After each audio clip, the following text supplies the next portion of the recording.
Entering the atmosphere in T-minus 10, 9, 8, 7, 6, 5, 4, 3, 2, 1.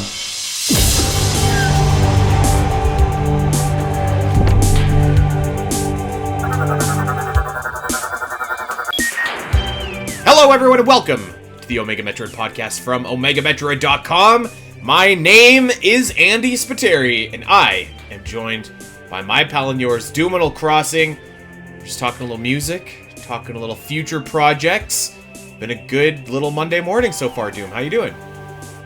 Pretty good. Gotta plan a little bit more out than we were anticipating now that it looks like we're not getting a general Nintendo Direct this month. We are getting a Donkey Kong Bananza Direct in a couple of days. It actually, by the time this episode premieres, it will have already been shown off. So I'm actually really looking forward to this because I'm not 100% sold on DK, but I really want to be sold on this. And I think like a nice 15-minute meaty presentation is like exactly what I need to get me over the hurdle and convince me to spend $70 on this game. So yeah.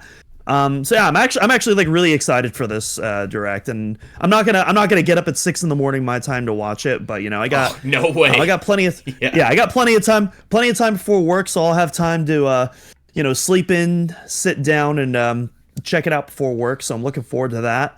In other news, the room is even cleaner than before, and actually, if I lower my monitor a little bit, see Ridley poking his head in the left corner over there.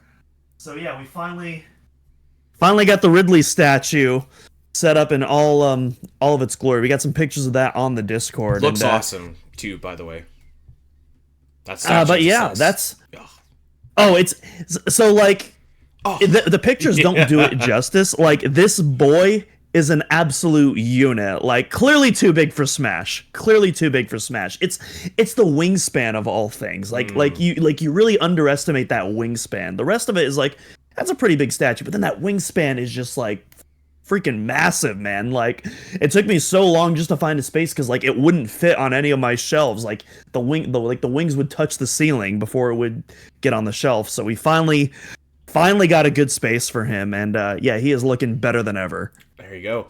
I want to touch on a few things that you talked about there, because Allison and I were recording the Zelda cast yesterday. So we're doing this a little bit early. It's Monday afternoon, actually. I'm on holidays this week, so I have the day off. Sidebar, actually, this is my first...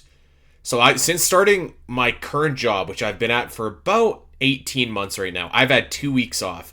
One of them was last year at this time when I went to New York and met up with Dak, and that was a great week off, but it was like super action packed. So like after that week was over, I was so tired, and I was like, I need a vacation for my vacation. And then the second week off that I took was for the Omega Metroid Marathon, which was even more work than if I would have just went to work that week. So also I was just like, oh my god, I need to take a vacation for my vacation. So this week, man, I'm doing nothing. I ordered a new TV, 4K HDR, that's coming in. By the day that you are all listening to this, that TV will be arriving at my door. So I've got some plans to just play some Switch 2 on that bad boy when it comes in.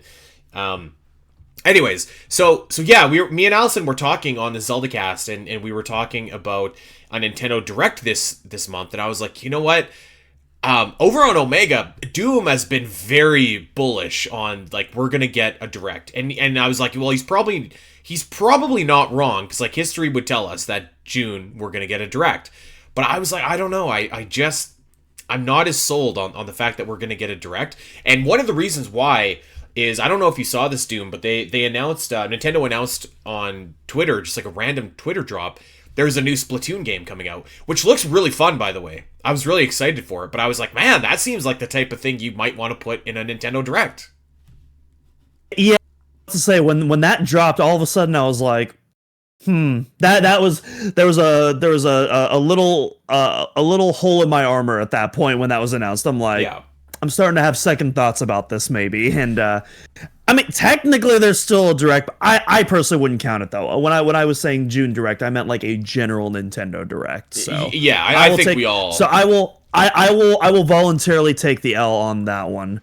Yeah, it just means that we got to get a little bit more creative on this podcast, which is honestly something we're all too familiar with. So, I don't know how we do it, but we always find a way to do it. I think, like, for me, and maybe I'm speaking for a lot of people, and I felt a little bit bad because I felt like last week when we were talking about Mario Kart, I was like, I feel like I don't have anything to contribute here because, like, it's fun to play, but, like, honestly, like, even I did the 50cc races. I got Rainbow Road, and I rolled credits, and I was like, I think I'm probably good for Mario Kart. Like, unless you guys want to play or something like that. You know what I mean? So, like, I am kind of aching for a single-player game to play, which is why I'm actually very excited about this Donkey Kong Direct, because I, too, am not, like... I don't know, I'm not, like, 100% sold either. Like, I am 100% gonna get it, but I'm not, like, 100% sure if I'm going to completely enjoy it. So there's a few things I want to see at this Direct. I want to see some other Kongs. I want to see some animal buddies. And I just want to see something that tells me, like, this is going to be new Donkey Kong, but, like, there's going to be, like, the classic stuff in there as well, you know? Mm-hmm. Because I feel like that balance isn't quite... It's not on balance yet. It's the scales are kind of shifted towards... something where I'm just like, this seems like not a Donkey Kong game. The scales are shifted like a certain reptilian mortal enemy of the Kongs? Oh, I thought you meant Donkey Kong's feathers. Like, oh, no. Yes, indeed. Are feathers scales? I don't know. They look scaly when you see Donkey Kong. Anyways. But I'm actually like really pumped for this Direct and Spy. Obviously, I would rather have a general Direct, but like I'm still pumped. I think there's gonna be a lot to show, and like it's clearly done by the Odyssey team, and like they're clearly like an incredibly talented team.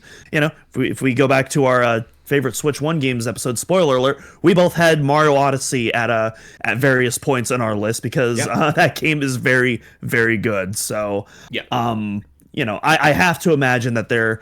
We haven't seen the full scope of this game, and they're really cooking something special here. Yeah, I think so too. I think there is, like, what I'm hopeful for is that we've only seen, like, kind of the intro areas, because we've seen a few different areas, but most of it's been like that one big skyscraper level. I'm hoping that we can see something, like, as lame as this sounds, like something a little bit more lush, like something that kind of says like Donkey Kong a little bit. Mm-hmm. We'll see. I don't know. I'm sure this game is going to be, like, really fun regardless, but yeah, I want to see a few things at this Direct because I still want to be, like, really sold, to be, like, really excited, because now I'm kind of excited because I really want a single player game, but, like, a little bit, like, trepidatious as well.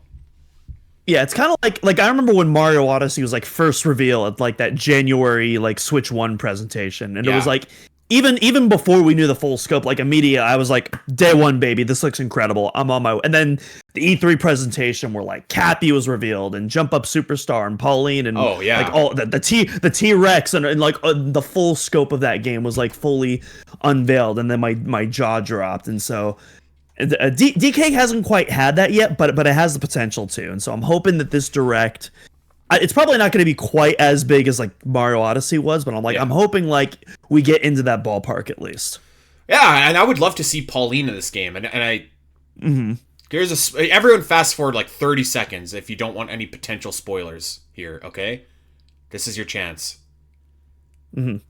I'm pretty sure that Pauline is in the game. I think it was revealed that she's like that little purple rock thing. So I kind of like that crossover as well. Actually, I think that's pretty cool. So that I actually do like, kind of building out the classic DK and branching that into, like, when I say classic DK, like classic, but I do want to see some more connections to, like, Donkey Kong Country as well. So I'm excited for this. We'll see how it goes.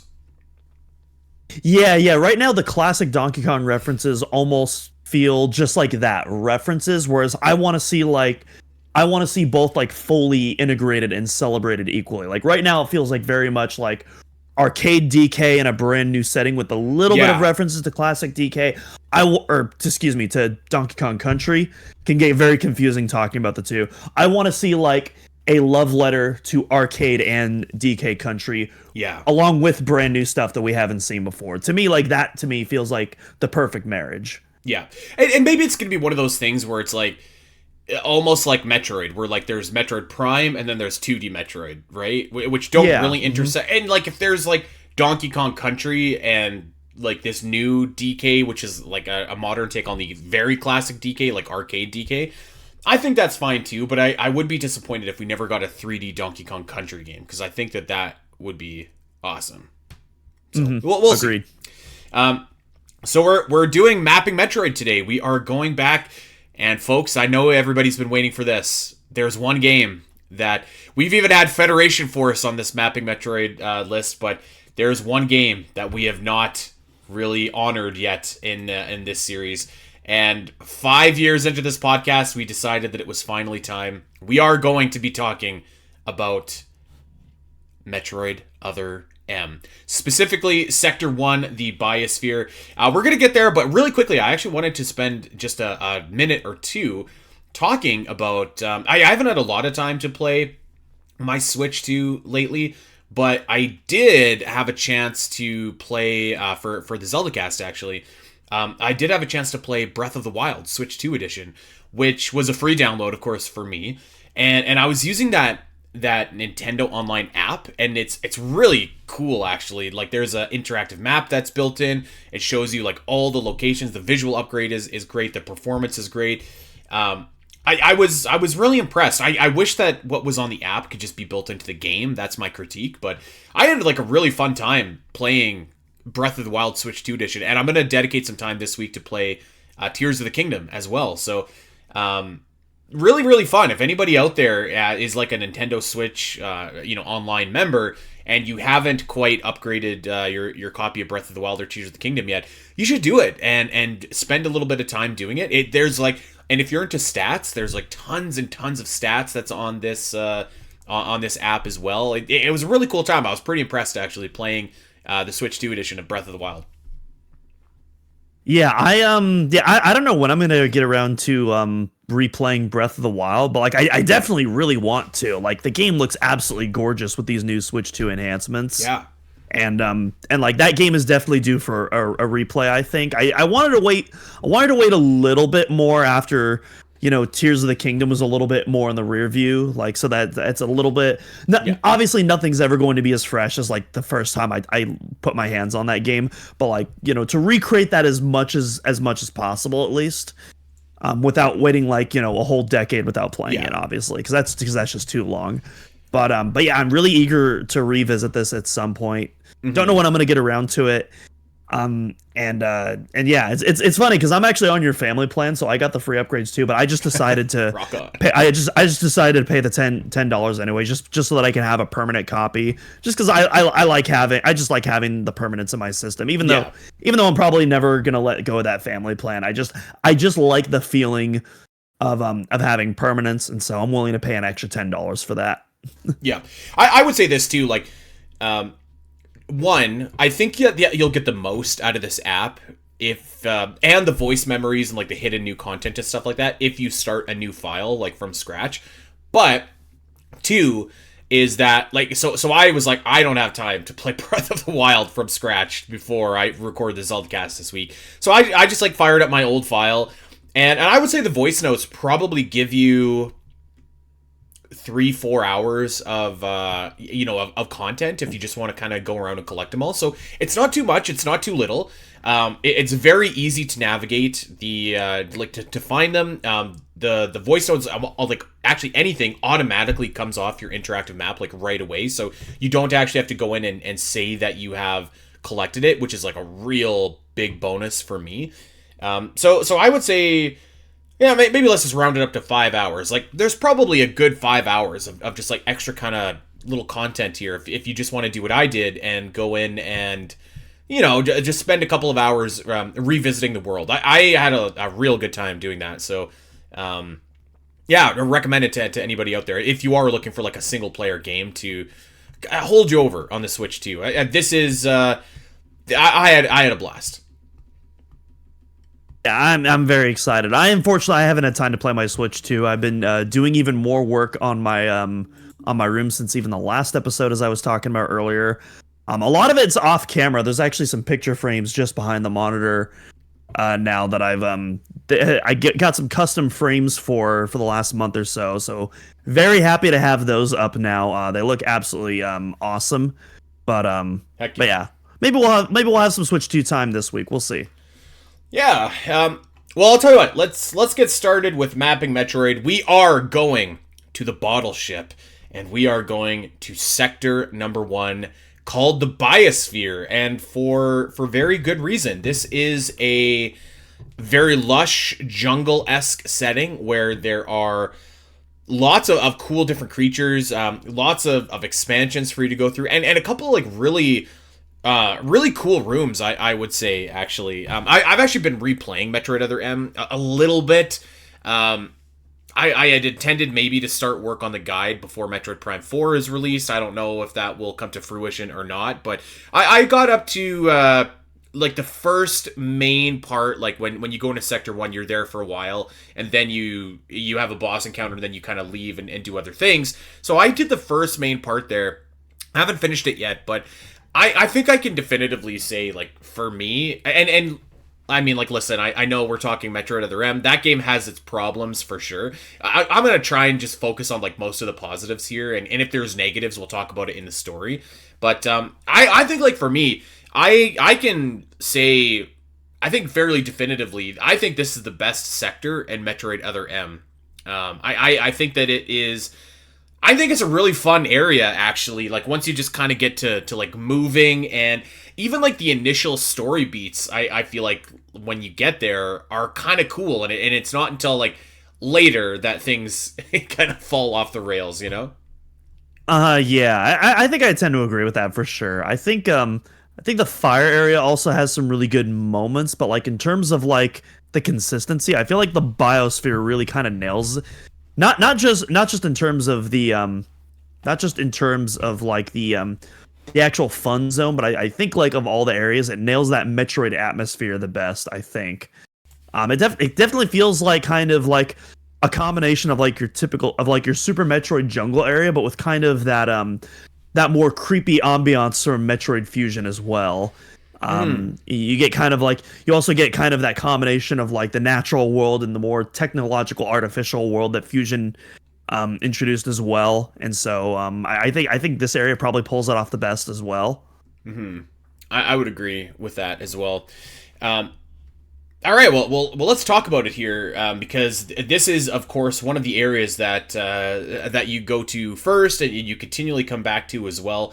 One of like the bigger areas in the game, actually. I think Sector 2 is a touch bigger, but this one isn't much behind it. And one of the things that I think is like really cool about like this area is, like kind of you were saying, like there's like some of those really like small claustrophobic rooms which do kind of give you Metroid Fusion kind of vibes, but then there's like at least a couple of rooms where it's like these gorgeous like open vistas, and like granted, like they're fake, but they have those little computer hologram things, but like when those are activated, I think they look like really cool. They give it like a really big sense of space into the room.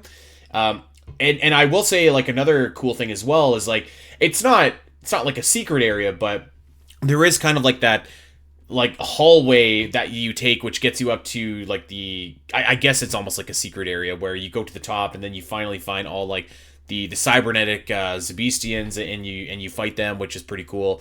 So yeah, I think like the structure of this actual like area is pretty neat, because it really does walk kind of like a real fine line between what you're like the tone of like really big and expansive and feeling like a little bit of awe, especially after you've been trapped in this game into like these small claustrophobic, easy for me to say, like corridors. But then it does give you that other side as well, like where you're just like, okay, this is still a dangerous derelict spaceship full of, you know, enemies. And there's a ton of enemies in Sector 1. And lots of cool ones too, which are unique to this sector as well.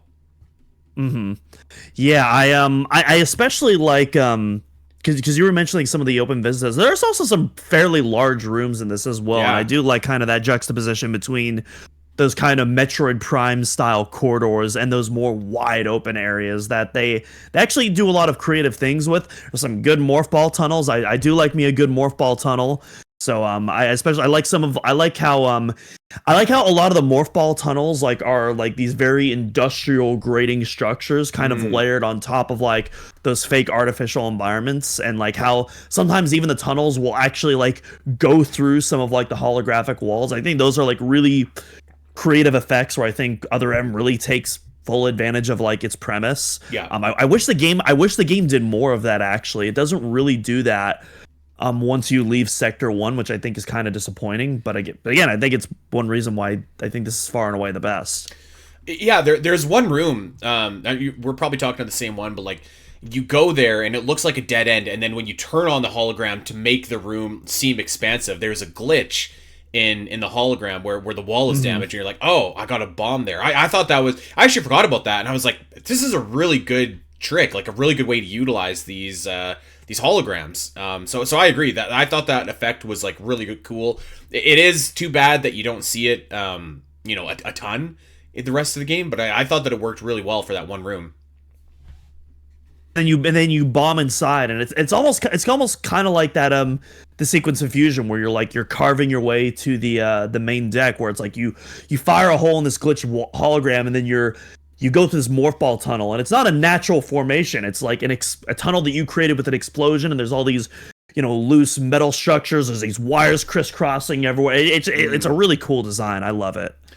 Well, let's talk about some of these individual rooms, because I actually think there's like a ton of really cool rooms that are in this area, and I think that we should start off with I picture this room as kind of like the poster room for the Biosphere, which is like the grand tree room is kind of what the fans have labeled it, which is like that ginormous tree, like the one from Avatar, basically, in like the center of this room, and then it's got this spiraling walkway that is going up around it. The room itself is actually like fairly simple.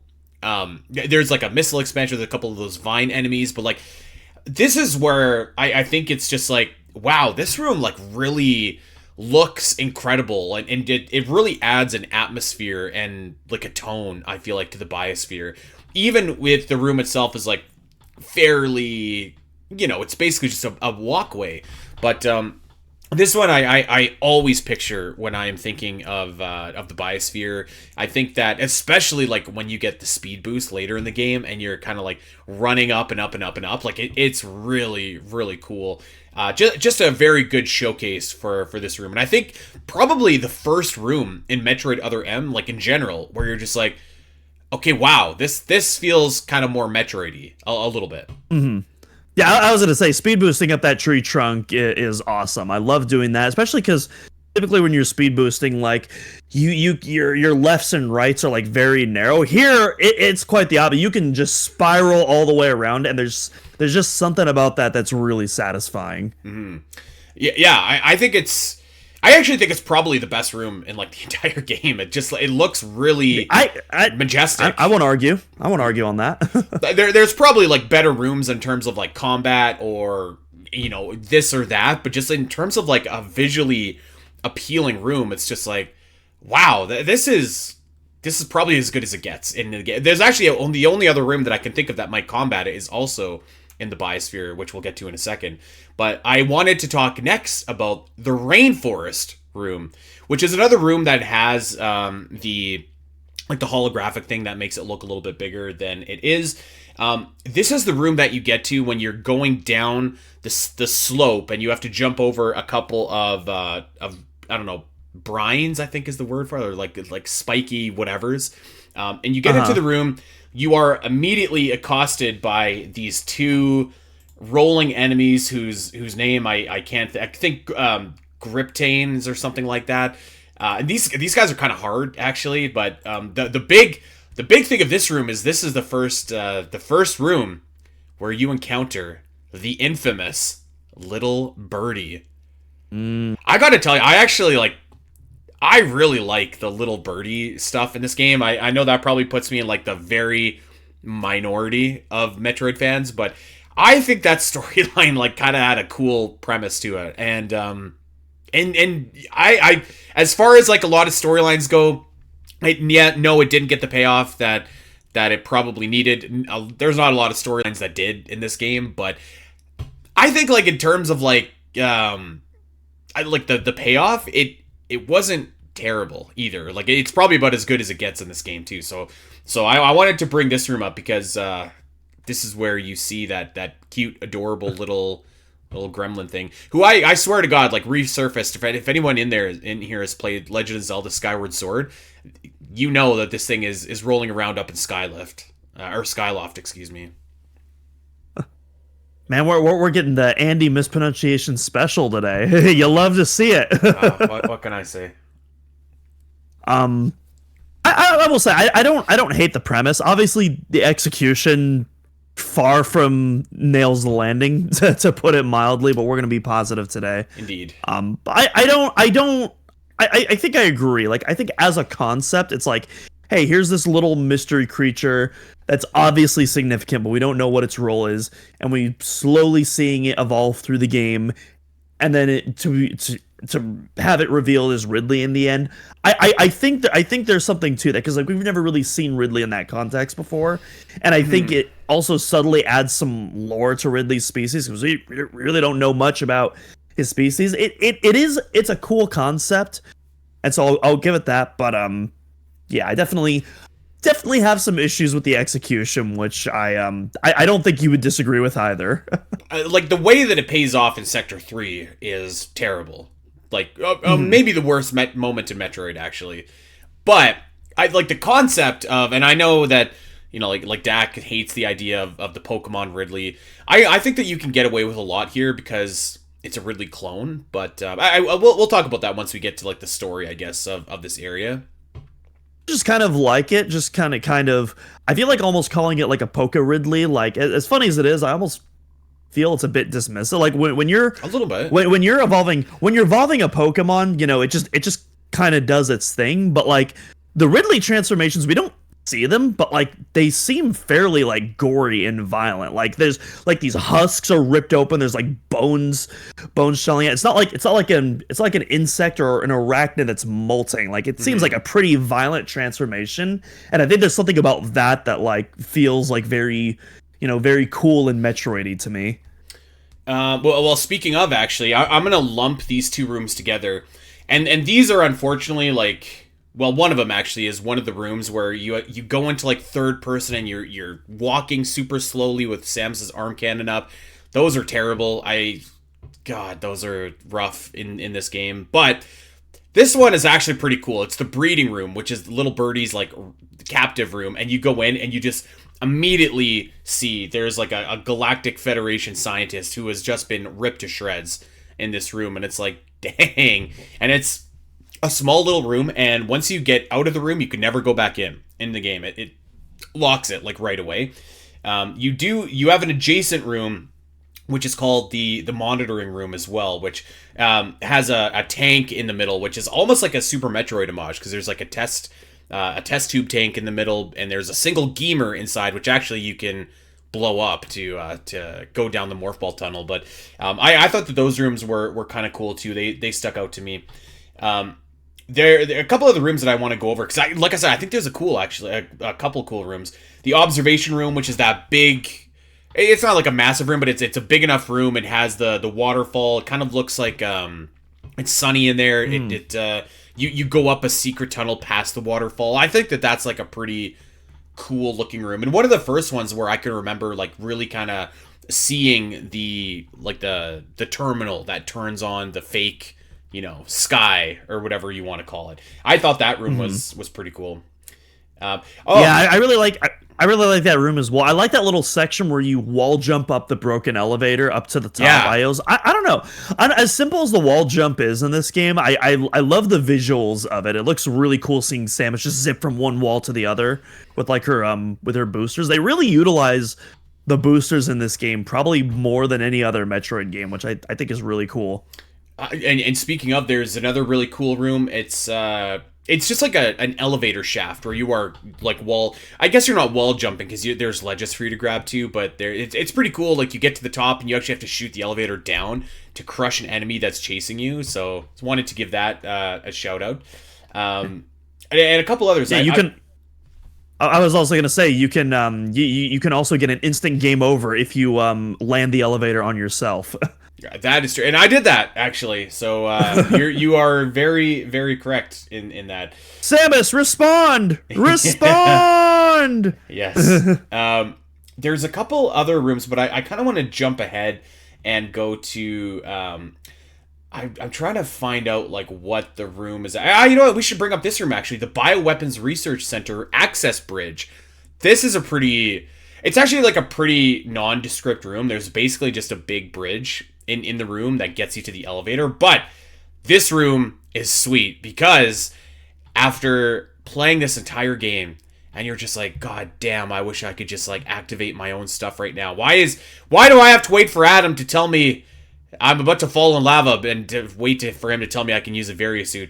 And here you are finally just like something along the lines of space jump authorized. Any objections, Adam? Which is like it's a gratifying moment in this game for me. I will say that.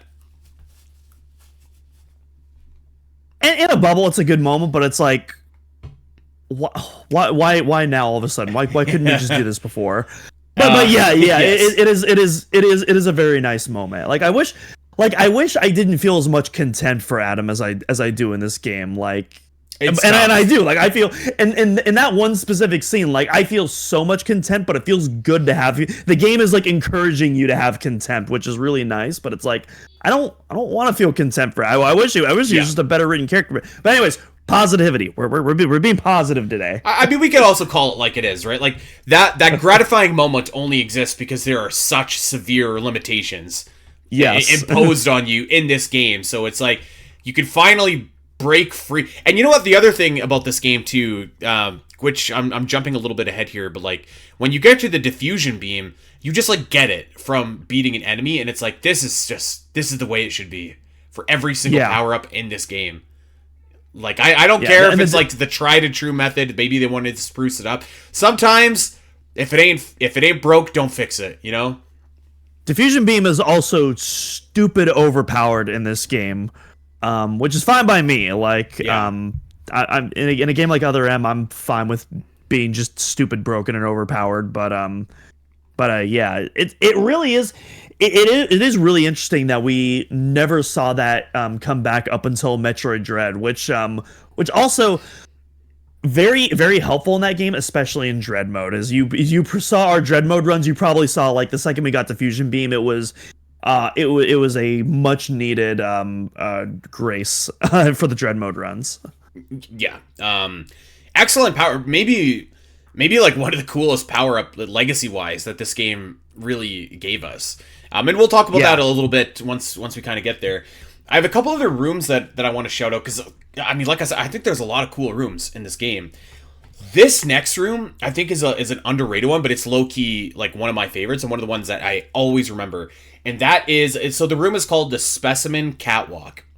And it's the room that you get right before you go out to like the big plain open area where you fight Little Birdie for the second time.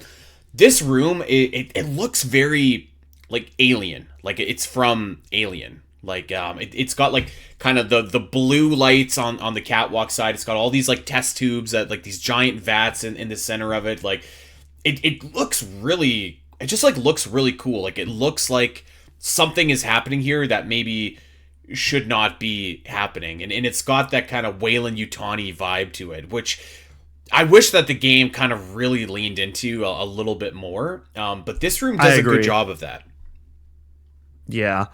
I mean, like I said, I kind of envision like this Shadow Galactic Federation plot. To me, like they are the Wayland Yutani of like the Metroid universe, and like I definitely agree. I wish they really like played into that. They're the Wayland Yutani. They're the OCP. Like they're the we're on your side, but not really kind of like.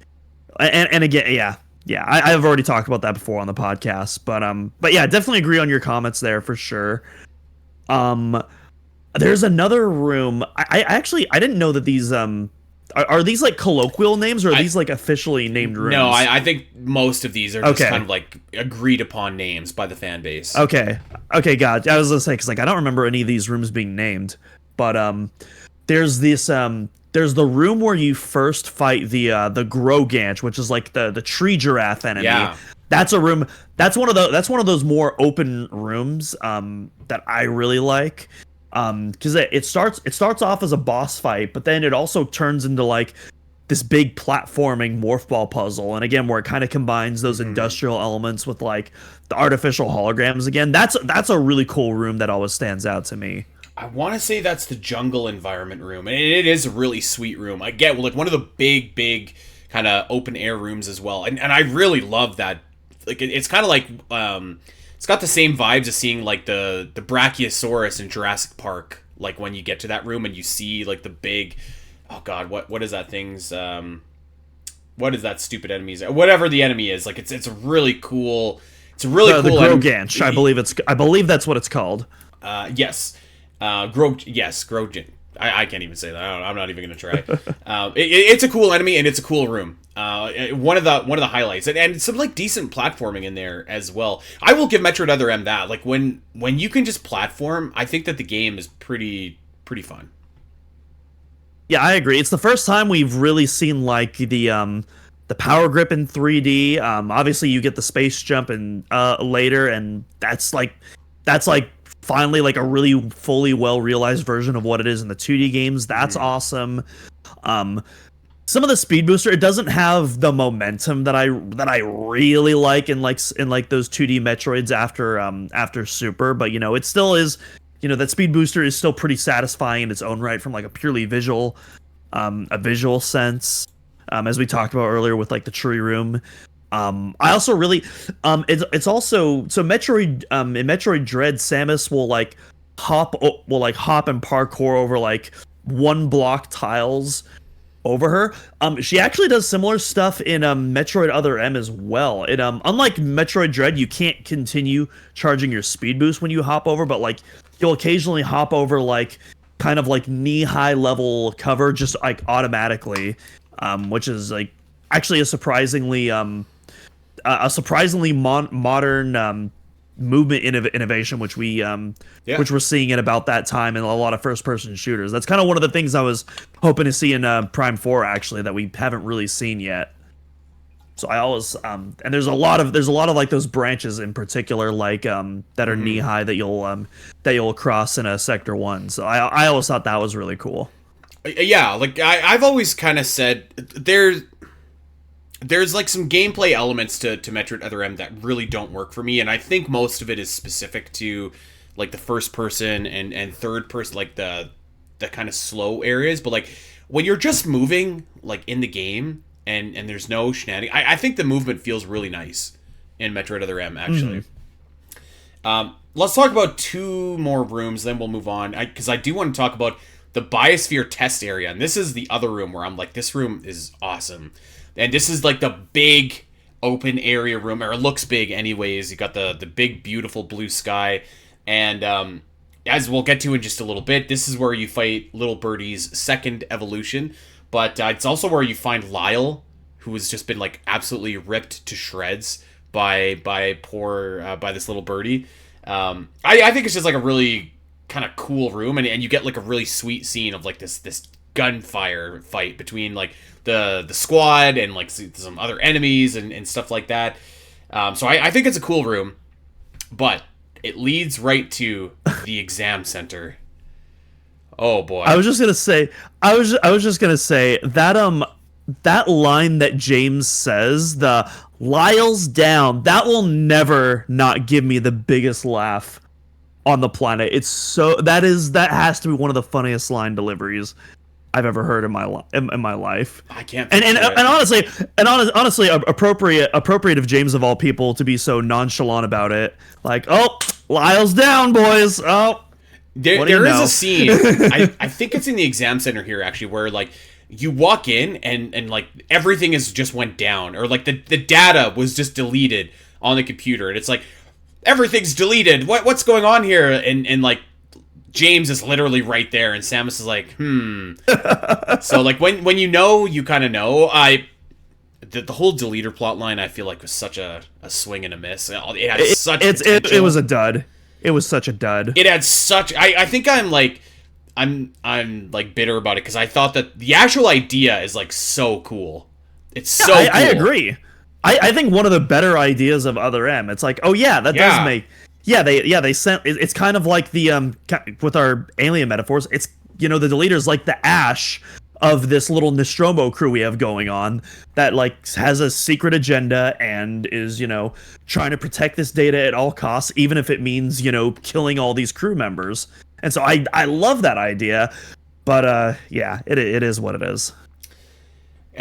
We should talk about the exam center as like a whole. That's that secret area I was talking about earlier. This is where you fight fight and discover the cybernetic Sebastians, and you also see like just like break rooms and vending machines and that kind of stuff.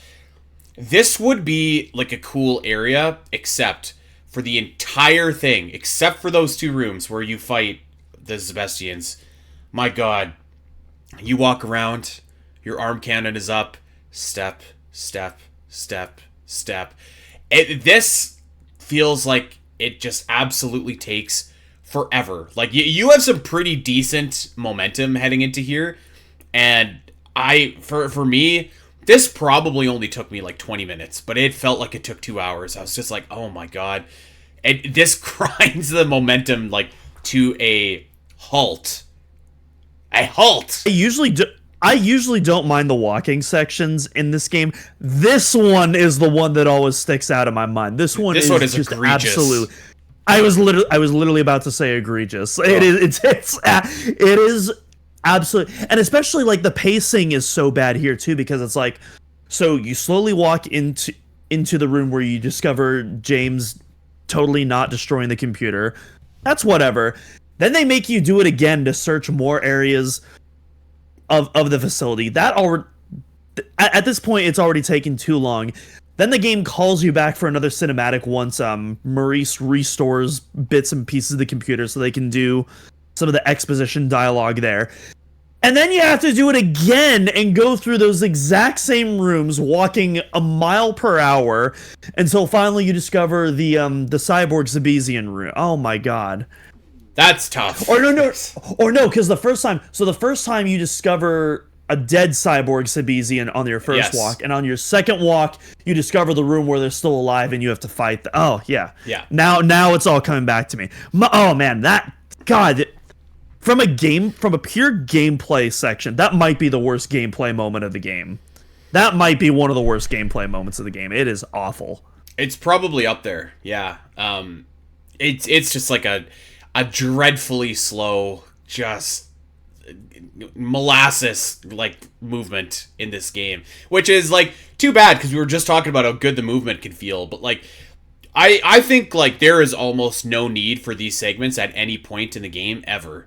Like honestly, like ever. If there is a room like the breeding room, which we talked about earlier, I kind of get the idea where like you want to take it slow and you want to like ease in to build up that tension, but I wonder if that just shouldn't be like a cutscene then, like to keep your movements going in this game.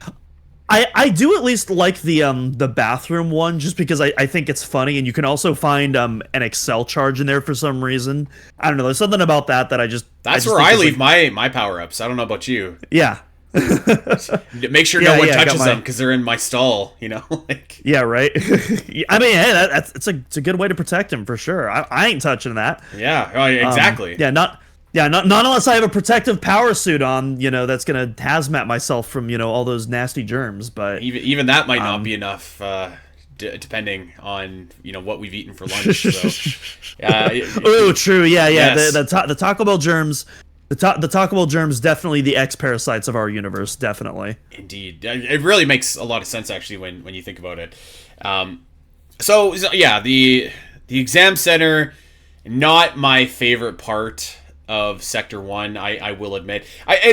So we're doing the Great Metroid Area Ranking, and like I keep saying, and I'll stand by this, I think that this is like the best area in the game, but like even even the best area in the game, like it just has this like awful moment in it, which really, it's just a weird thing, because it's like you could have just got out of your own way and had this be normal and it would have been really fun, but instead, like, there's just this weird fakakta walking, moment that goes on forever, that it's just kind of, it just kind of is like the complete other M experience, because you're really building some momentum, you're moving well, you've went to a sequence of really cool rooms, you've kind of got some cool story development going on, and then you just have a section like this, which is just like a total wet blanket thrown on you, Yeah, and like I want to go back to being positive in a bit, but like it is a real bummer that like you have this really boring segment, but then on top of that, you don't get to revisit the area after this, and there's really not a lot of like that traditional Metroid re-exploration and visiting that you can do. Like this whole Biosphere testing grounds, it is one section of the game, and you never, not only is there nothing to do, you are straight up not allowed. All the doors leading to this area of the game after you're finished with it is done, and so it just kind of leaves you with this really crummy taste in your mouth, which again is unfortunate, because the idea of it is really cool, and I think we talked about this on a previous episode as well, but like but yeah, it's there's the segment after like the first big walk where Anthony pulls you aside and he's like, hey, that view out there, that's the Galactic Federation training grounds, and the game makes it look like it's hinting towards like a future plot line. It doesn't do anything with that information. There's absolutely no significance to that line at all, even with the music cue and all that. And so it was just like that's a really weird moment in the game. I wish there was more done with that. It definitely feels like a room that was almost meant to be something bigger, but was like cut due to like the budget and the time constraints or something. Yeah, which is like, I don't know. It's too bad, because like I was like really having fun like playing Metroid Other M, and you kind of forget all that other stuff, but then there's a room like this which is just like, ugh, like it's too bad, but luckily I think the strength of the area kind of is able to overcome that. There's a lot of cool rooms that we didn't even talk about, like a lot of cool puzzles that you could do, and some other good stuff as well. But I guess let's talk about the actual area itself, and how it pertains to like the story and everything like that. So obviously we know here, this is where the Zebistians are being bred. We find that out there in the exam center, and we also get like, I believe it's here. I don't think it's in the main sector, but I could be wrong. But if it is, whatever, I'll just bring it up. You get like this awesome scene where like the team finds this big computer, and Adam says something like, it looks like they're making bioweapons. The Galactic Federation is making bioweapons here. And Samus is just like, they're doing what? And he's like, making bioweapons. And she's like, but that's illegal. And he's like, yes. Which is like so great. that is in the Biosphere.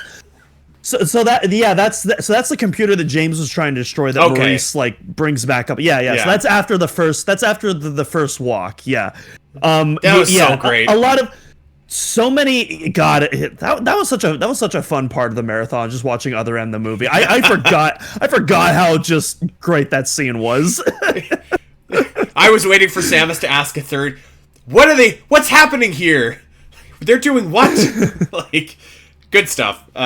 So yes, the only thing that was missing was Samus to restate the exposition asked like Snake does, like secret bioweapons on the biological or not the secret bioweapons on the bottle ship. That would have actually been awesome if she was like, but I thought that was illegal. Otacon. Yeah. I used to have a pretty good solid Snake voice. It's a little bit rusty, but yes. So that's one of the plot points there that you end up kind of finding out. I think like the biggest probably plot point though that really takes place in the Biosphere is the introduction and evolution of Little Birdie, which really happens in like the first visit that you're there, where you immediately see Little Birdie, this kind of cute looking creature, but with a tinge of danger to it.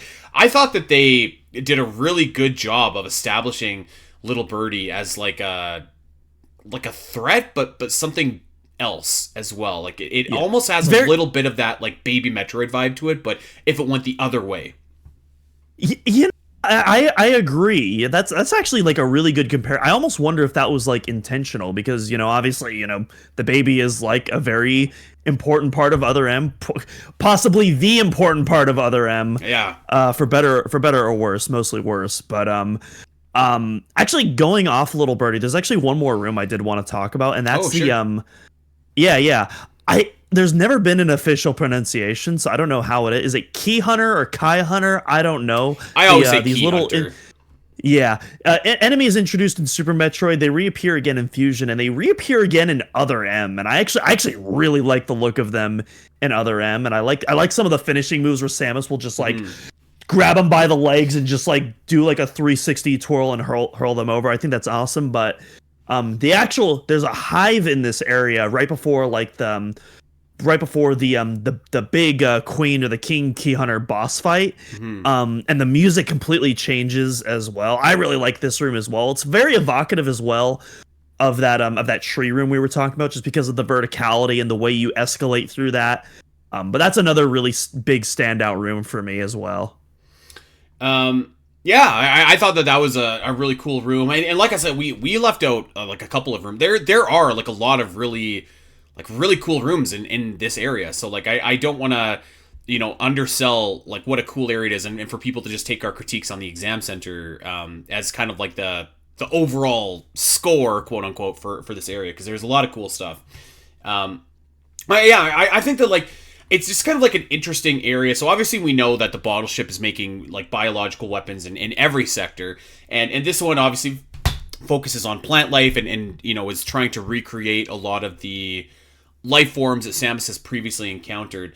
One thing that I didn't know, which is pretty funny, is this is the only area where Adam does not authorize you for anything.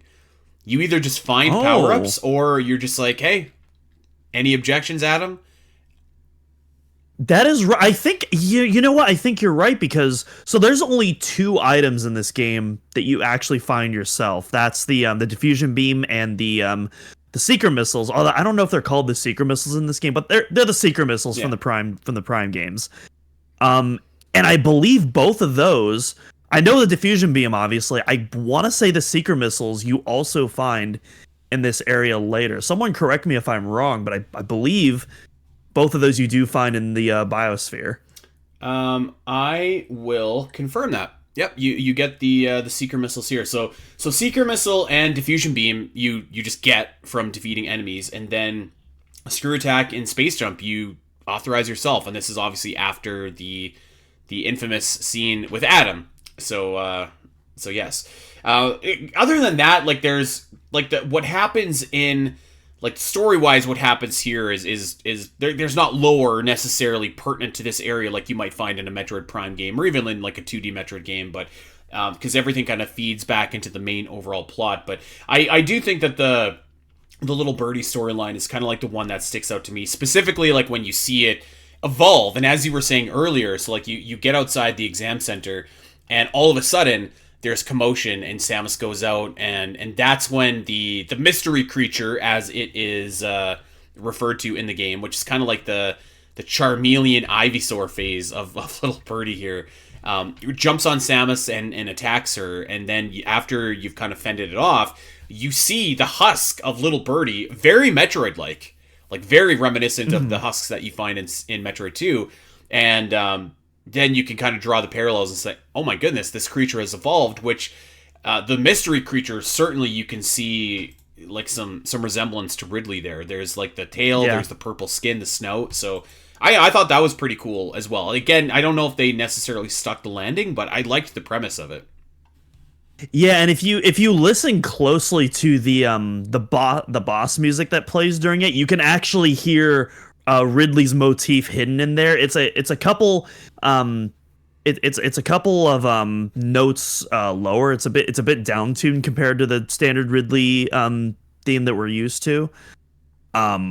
But yeah, it's if you listen closely, that dun dun dun dun dun dun dun dun dun dun, it's hidden in there. Really cool little foreshadowing to what it ultimately is, which is stuck the landing, but still a cool foreshadowing nonetheless. Well, I'll tell you what, Doom. Let's talk about some of these enemies here, because there are a lot of really cool enemies and bosses, for that matter, as well. Yeah. We've talked about a few of them, but I did just really quickly want to go over.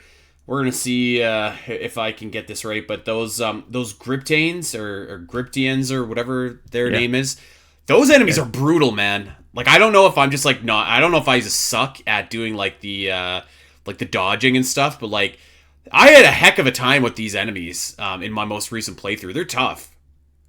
You just so for literally every enemy in the game, you just spam the D-pad, and then eventually, like, you will dodge when it comes to you. You'll get an insta charge after you dodge. You fire a charge. That's pretty much. Unfortunately, that's pretty much the strategy on just about every enemy in this game. It is, but these guys take like they take like some pretty decent damage for them. Like it takes a while to actually like get them to to be defeated. There, Groganch, the giant Brachiosaurus. You got it. This guy is so awesome. This is one of my favorite enemies in the game, actually. Genuinely really cool creature design. I love the Groganch. Absolutely. Probably the standout, I would say, in this game, because some of the others are just like, what the heck is going on here? It just looks like a lot of visual fluff that doesn't really feel very Metroidy, or it's very literal translations of 2D villains, which is cool in its own right, but also kind of looks maybe a little cartoonier than it should in a 3D context. The Groganch just looks awesome. I love the look of this thing. Yeah, I think it looks like really, really cool, and just kind of has like a weight to it, like that maybe not a lot of other like enemies have in this game. I mean, just due to like its pure size, like alone, like that gives it that weight. But I think it's like one of the cooler moments, like when you're like leading up to that room and like you can hear the footsteps that it's making. Like again, it's like hearing a T-Rex in Jurassic Park, like when you can see the water ripple, like one of the iconic scenes of that game.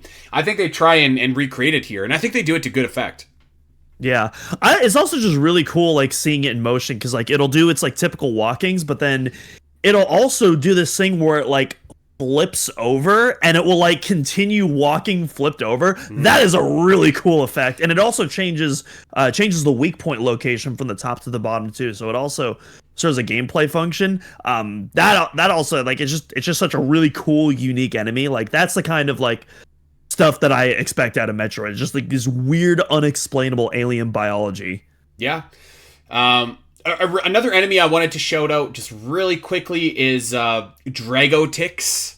Kind of a cool. He's the enemy that you fight at the upper portion of the, oh god, I forget the name, but like the one at the waterfall that you're space jumping up there, or wall jumping, up the elevator shaft. He's kind of got like a big snout and then a tail with like almost like a head on it and a big green bulging weak point that you fight. Pretty cool enemy. I know what you're talking about. He kind of has like this little chicken walking animation almost. A little bit. If I'm thinking of the same, yeah. I know what you're talking about now. Yeah, I think you only fight a couple of them, but I wanted to shout him out because I thought his design was cool, and it's the first enemy in the game where you kind of go like, oh, that's like a big guy. Yeah. I also really, I can't remember. I want to say they're called Skull. No. That's the name of the Zelda spiders. I was gonna say Skulltella, but what are the names of the bonefishes? What are the names of those guys? Because they reappear in. Yeah, I cannot remember that. That might be a good Metroid trivia question in the future. But yeah, I can't remember the name of the. If someone said the name, I'd be like, boom, it's re-jogging my memory. But yeah, I can't remember the name of the bonefishes right now. But they first appeared in Super Metroid. They also reappear in Zero Mission. Skulltera, gotcha. Yeah, I was gonna say, yeah, very similar to the Zelda spiders, yes. Cool. But yeah, they're in other M too, especially like in the flooded jungle areas where the water levels are rising and lowering. They look so awesome in this game. I love I think that's like one of the best translations of a 2D enemy in this game. Like, they look so sick in this game. I also love I also love their kind of their quote unquote melee animation. Like sometimes an enemy will get up close and the camera will pan in as it does like a cinematic attack towards you, and for them it'll start like latching on Samus's arm, and she'll try to like shake it off like it's a piranha or something like that. I think I think that always that's like a really well done animation. They're kind of difficult too, like to really nail down unless you have like a full charge shot. Like there's actually we left out there's a really cool room where like the water kind of rises and falls, and you need to platform across, and then you actually need to make it rise up so you can wall jump in between like a little spire coming down from the ceiling. That room's really cool too, and they're everywhere in that room, and they're tough little guys. Yeah, they're fast in this game. Like they're pretty slow in the 2D games. Oh yeah, and Fusion as well. They appear as X parasites too. But yeah, they're fast in this game. It makes them feel deadly. They definitely feel like Metroid's version of what a piranha would be, which I love. Yeah, that's very apt. So yeah, shout out to those guys. I thought they did a really good job of bringing them over from 2D to 3D. I also want to shout out, speaking of, this will be the first and probably only time I ever call these creatures by their correct name. So the Foon and the Namihi, I don't know. If you've ever read... I don't know. If you have ever read a walkthrough that I've written for OmegaMetroid.com, you will see that I refer to these as Xenos, because they look like Xenomorph, like the head of a Xenomorph. So seeing these guys in 3D was really cool, and seeing them like outside of a wall, I thought was cool. Like they're kind of like worm creatures, and they're actually like a little mini boss that you fight in the game. Actually, I guess they're just like a full boss that you fight in the game, and you get the diffusion beam from them. It was a pretty simple fight, I thought, but it's just like Other M gets a lot of mileage, I feel like, out of taking enemies that you've only ever seen in 2D and making them work in 3D. And it does that successfully for like a lot of different enemies in this game. And I thought these ones were like a good example of that, because it's a pretty fun like little boss encounter that you have with these guys. Mm-hmm. Yeah, and honestly, I think most people that played Other M probably didn't even realize that these were those same enemies that you saw in Super Metroid and Fusion. I didn't realize it until maybe like my second or third playthrough. But like, yeah, once you realize it, it's like, yeah, it's really cool how they, took these enemies which were mainly used as like ice beam platforms and turned it into like a pretty clever mini boss. Mm-hmm. All right, well, let's talk about our first like big boss that you fight in this area, and you kind of mentioned it earlier, the King Key Hunter, and this is like not what you would expect. I feel like from like if I were to say like King Key Hunter, because you've got like a million key hunters around you, they're all over you, but there's this big gross sack in the middle, and it kind of opens up, and it's almost like a maggot or something like that. Like you see like the little thing in the center, and you need to fire at it, but without obviously, taking damage from all the rest of the key hunters which are around you. This is where you have the diffusion beam, and this is where you're just like, holy, this thing is awesome. Because it does like just an absurd amount of damage to everything around it, and you can activate it just by dodging. So it's a little bit broken a little bit, because it makes it kind of a breeze, but I think it's still a fun fight. There's all like the tendrils that are kind of around that you need to damage as well. A pretty decent fight, I think. Yeah, I feel like, because not only are you getting swarmed by the key hunters, you're also dodging projectiles from those tendrils that are also always firing at you. So you're definitely going to be spamming that dodge, definitely going to be spamming that diffusion beam. But you will very much appreciate the splash damage that it gives you in this fight. We mentioned Little Birdie earlier. Of course, you do get to fight the mystery creature. It's kind of not much of a fight. I wish that you had like a legit like fight against it. Like this fight is kind of it's not my favorite actually. So like you get pinned down, and you've got to use you're in first person, and you've got to shoot like the claw or the tail or whatever. I think it's difficult for what it is, but not in a good way. It's like it's hard to aim and latch on. It's not necessarily my favorite fight, but I think as like a story beat, it's kind of cool, and it leads to that like really awesome scene where you find Lyle. He's torn to shreds, and then you find the Little Birdie husk. Lyle's down. God. Is it a bioweapon? What's that? Yeah, I agree. That whole section, it also feels like it just overstays its welcome. Like you feel like you feel like after the first time Samus shoots the tail, like it would try something different, but it's like, no, I'm gonna go a little faster this time. But it's like, yeah, it just I don't know. It's a weird section. And that whole that whole section feels like it was supposed to be much bigger, but they had to cut it and shrink it down, and just get like just the raw essence of it out of that whole section just to fit the delivery time. That's kind of the feeling that I get. I kind of wish, as morbid as this sounds, I kind of wish that we would have seen a scene of like this thing stalking Lyle, and then like when he jumps up, then you cut away, you know. So like you don't see him getting his guts ripped out, but like you see Lyle getting stalked by, like, I mean, like how Alien does it, right? Like you see the xenomorph kind of like stalk these guys, and then like typically you cut away before you see like the real gory stuff, or at least at first, before you really kind of get going with it. But no, you just kind of find Lyle, and the mystery creature has done it. So yeah, yes, yeah. And to be fair, the game kind of does something similar later with like Ridley versus the Queen Metroid. It does a little cutaway similar to that, but I agree. All right, and we should also mention that you fight the absolute most buff enemy in this, maybe in the entire series, actually, maybe in the entire Nintendo universe. This guy will not die, no matter how many times you defeat him. This creature outlives Ridley. It outlives Nightmare. It probably outlives us all. I don't know how to say its name. Redogaigen. I don't know if that's right, but my God. Yeah. How would you say? Radogian, maybe? I don't know. I don't know. However, we need to find out, though, because this creature's name really should be spoken aloud and passed down through generations for its dexterity and its seemingly never depleted health meter, because this guy just keeps on coming back and back and back and back. This was one of my favorite parts of watching the Metroid Other M, the movie, at the marathon. It's just like every time this goddamn guy would come back, it's like, he's alive! It's him! Like, it's like the one gag in Austin Powers, the fall kill us both powers, and it's just like she just would not die at all. That's what this guy reminds me of. And in fact, now that I'm thinking about it, this is what gives you the seeker missiles, I believe.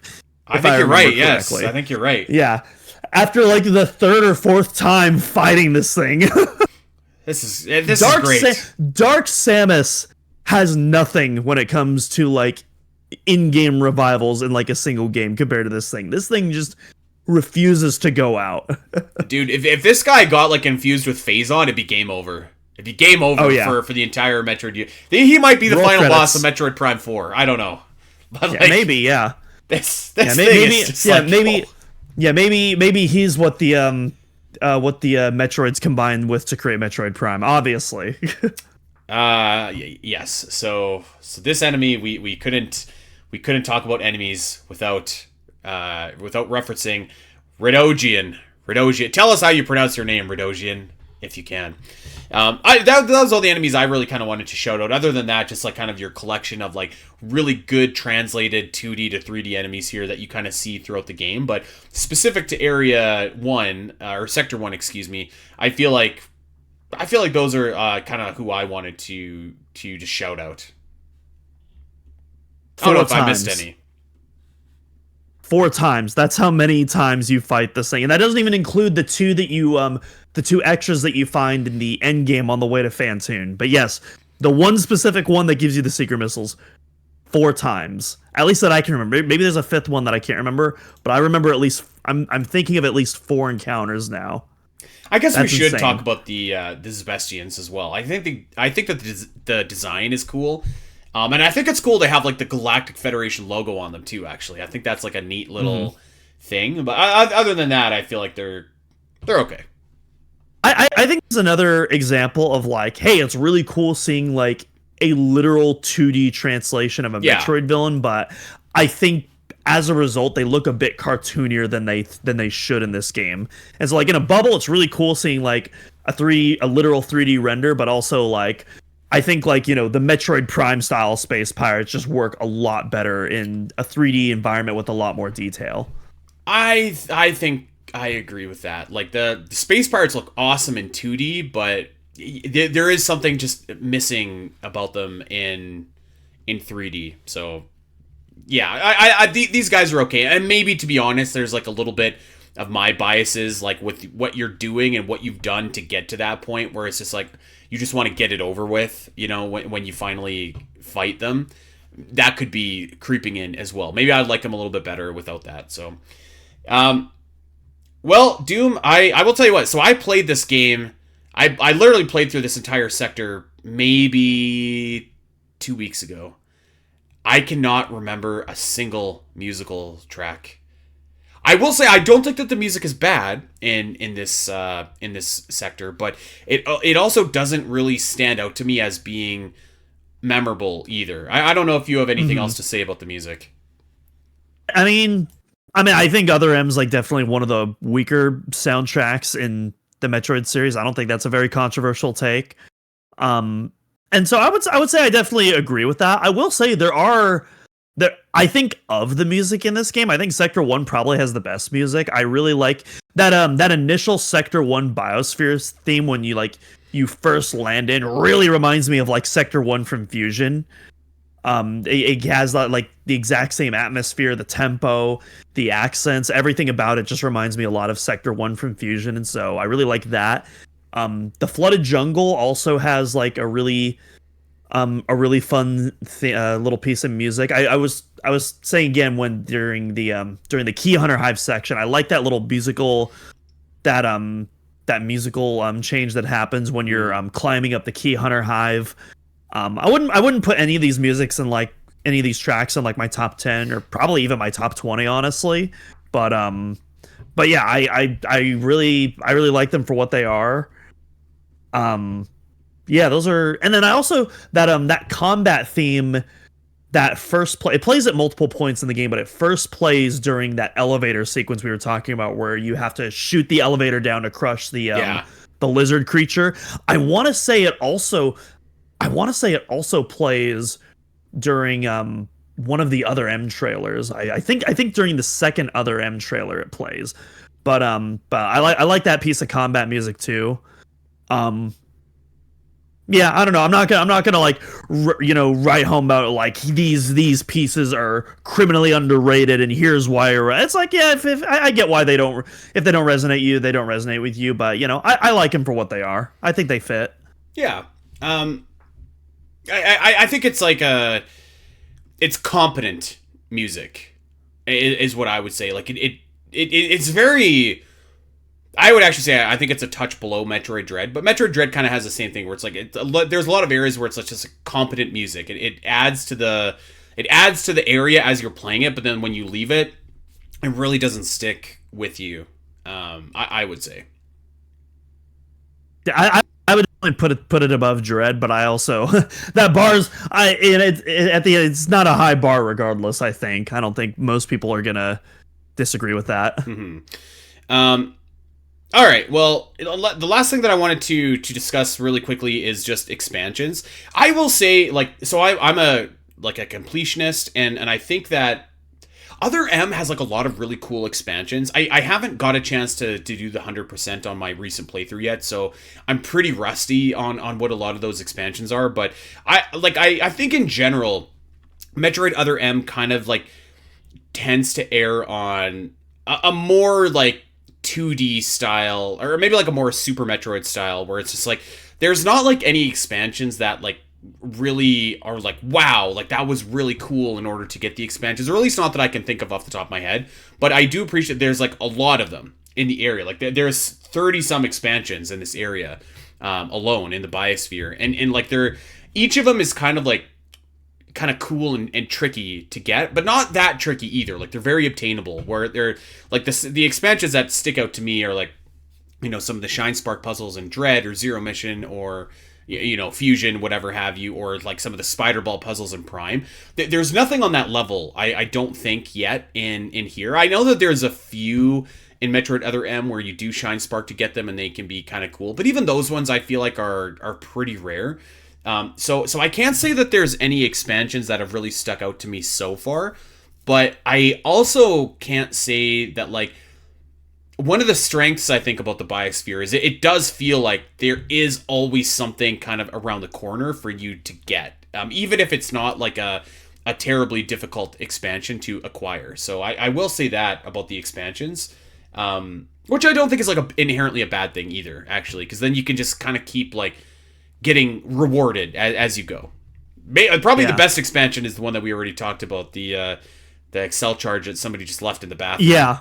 Yeah, definitely the most memorable. Because unfortunately, I can't really remember. And granted, it's been a while since I've played Other M, but I can't really remember any of the other expansions. Like, I remember some of the puzzles specifically, but I can't remember if that was just like a natural story progression puzzle, or if there was like an expansion related to that. Whereas usually, even in like Metroid Prime Hunters, like I can remember some very specific puzzles that led to expansions, but I've also beaten Hunters way more than I've beaten Other M, so that game is obviously a bit more seared into my memory than Other M is.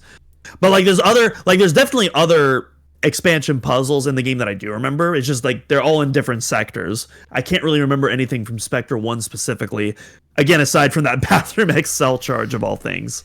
That was the one that I remembered going into my playthrough, if I'm being honest, like just because it was just an outrageous expansion. I'm sure that there's probably a few that I'm underselling here, but there is like also a lot of expansions that you just like can't get. Obviously your first playthrough, which is totally fine. You can see them, but even like going back to get them, you're just like, okay, it's more of like a sweep where it's like, now that I have the tools, I can get that expansion that I saw earlier and get it, versus like a really kind of in-depth puzzle, which again, like, I don't think is a bad thing. Like, I think that there's room for both. But yeah, I just wanted to quickly touch on expansions before we kind of wrapped it up. Yeah, and I would say a lot of that happens during the epilogue too, I would say, where the game kind of opens up and becomes a Metroid game. Yeah, a little bit. Ironically, like, once Adam is no more, then you really start in this game. And no one to tell you can't authorize anything, so yes. Alright, well, that is Sector 1, the Biosphere, from Metroid Other M. I think probably the best area in Metroid Other M. We'll see if my opinion changes after my most recent playthrough, but I feel like this is a pretty solid Metroid area. Like, on the Great Metroid Area ranking, this is above some other, like, more well-known areas, let's just say. So I think that this is like a quality Metroid area. I think it has like a kind of a cool vibe that strikes a real nice balance between big and expansive and kind of awe-inducing like a Metroid Prime game, but also like cerebral and small and dangerous like a 2D Metroid game as well. So I think it walks that line. Lots of cool story elements in here that unfortunately don't get paid off in the best of ways, but hey, the other sectors take the brunt of that in my mind. So this is a cool one, and lots of really, I think, like, memorable enemies in this area as well. Yeah, completely agree with all that for sure. Like it definitely, I would say, like, when we talk about this, the biggest stumbling point of this area is the Biosphere test area. That's like the pimple on this area. I think it brings it from like an 8 or a 9 to like a grade below that, I think. But otherwise, I mean, at the end of the day, I think your floor is a 7 out of 10, which I think, like you said, is still a pretty solid area, especially by Metroid Other M standards. Yep. The problem with Metroid Other M is not its areas, like the actual area design itself. We'll just say that. So this is a pretty cool area. If anybody wants to give Metroid Other M another playthrough, look at it through a different lens, and maybe just appreciate this for what it is, because there is a lot of good stuff going on in this area, and I would say that this area has the least amount of like shenanigans going on in terms of like the overall story as well. So there's that. Anything you want to add on the Biosphere before we dip on out of here, Doom? Probably something at the last second right after you finish hit recording, but I don't really think I have anything else to add right now. Well, and you know what? If that is the case, make sure that you join us on our Discord, because we'll talk about all of the thoughts that maybe we didn't think of during the show then, but we'll talk about them there. So if you want to have a discussion with fellow Metroid fans, join our Discord. We are always welcome and loving to have new people kind of join in and give their thoughts and perspectives on the series and some of these areas that we do as well. All right, everybody. Well, that is going to do it for us. We do, of course, want to remind everybody, OmegaMetroid.com. We got you covered in terms of your Metroid needs. We've got guides, we've got maps, we've got news, we've got thought pieces, we've got a ton of stuff over on OmegaMetroid.com, so go and check that out. Subscribe to our YouTube channel. You can see our lovely faces as we do these podcasts in video form every single week. And we're going to be doing some streaming as well, actually, which we're actually going to have something to announce in the next couple of days, I would say. We're going to be streaming again for the first time really since the marathon. So it's going to be something cool, and it's going to be a sneak peek of something as well. So stay tuned for that. Check out our Patreon, patreon.com/spnet. The Great Metroid Area ranking is rolling along. We've got 3 episodes left, before the ranking is finished. So there has never been a better time to jump in and get in on that action right now. And of course, we want you to go and check us out wherever you get your podcast. Go like and subscribe and recommend, rate, review, all that kind of good stuff. If you got a Metroid fan in your life, tell them where they can get their weekly Metroid fix. And lastly, give us a follow wherever you are over on Blue Sky. We are at Omega Metroid. I'm at Spiteri316. Doom is at Doomital Cross. And that, my friends, is everything. So we are going to get out of here. We will see you back here next week. So everybody take care.